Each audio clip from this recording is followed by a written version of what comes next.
Bloomberg Audio Studios. Podcasts, radio, news. The Stock Movers Report, your roundup of companies making moves in the stock market, harnessing the power of Bloomberg data.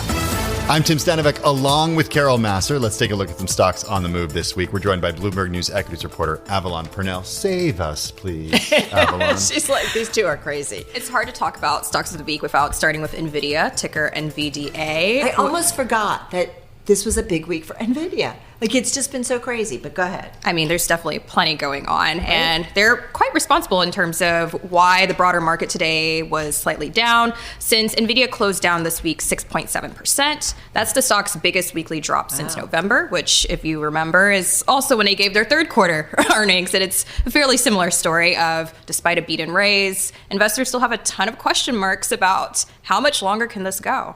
I know. And everybody, like, I feel like everybody who came on was like, what an incredible quarter, right?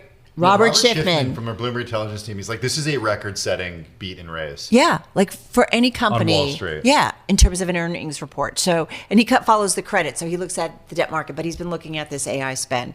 That's a good one. Netflix. Yes, Netflix, ticker NFLX. That stock closed up 22% this week for its best week since 2022. And it's kind of a funny reason for it, considering they declined to even consider the 4-day period to beat Paramount Skydance's offer for Warner Brothers. They decided to bow out, and Bernstein actually said that they see it as a win-win-win outcome for all three.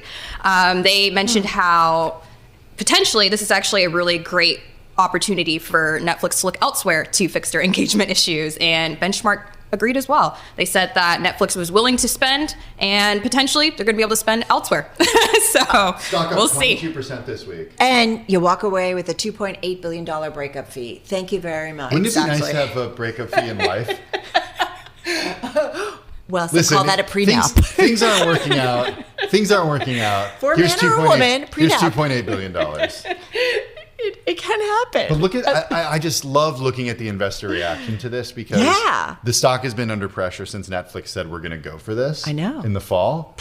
Investors didn't want to see him spend this money. Investors are happy they didn't do it. And now Netflix has $2.8 billion more thanks to Paramount Skydance. And Paramount Sky and Netflix both rallying in the Friday trade, but Netflix really way outperformance. Let's go on over to Novo Nordisk. Yeah, it's been another rough year, one could say, for Novo Nordisk. Its ADRs closed down 21%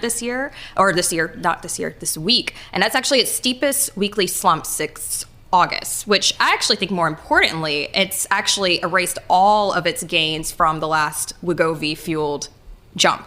And so, to say the least, earlier this week, It's a rough chart this week. It's a pretty rough chart. Earlier this week, Novo said that it planned to slash the U.S. prices for its obesity drugs, and that reignited fears about this race to the bottom.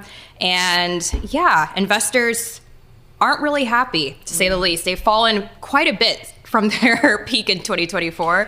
And I kind of liked what one analyst mentioned, that Novo is now at this point reliant on its pills. Yeah. And Eli Lilly is potentially going to have their pills later this spring. So, as our Madison Muller, who's been covering this GLP-1 space from the get-go a few years ago, just said, you know, it's hard. Novo kind of created this space, right? Was out of the gate. It was incredible for them, but then to see them struggle kind of, it's been a very different story around them. Big story this week. The most terrifying one for last. Tim will not be sleeping this week. He won't be sleeping for the rest of his life because of this one. Oh yeah, I saved Block for last. That's ticker XYZ, which is kind of a fun ticker. It surged up 20% this week. That's its best week since 2024, after the fintech said yesterday that it plans to reduce its workforce by nearly half in another big bet on AI. And I think it's kind of interesting that it did report a fairly strong fourth quarter. However, I mean, everybody's focused on this question about what's going to happen next. What does this mean for other tech companies? He even kind of alluded to it in the shareholder letter of he doesn't expect to be the only company doing this. So who's next? The Stock Movers Report from Bloomberg Radio. Check back with us throughout the day for the latest roundup of companies making news on Wall Street. And for the latest market-moving headlines, listen to Bloomberg Radio live. Catch us on YouTube, Bloomberg.com, and on Apple CarPlay and Android Auto with the Bloomberg Business app.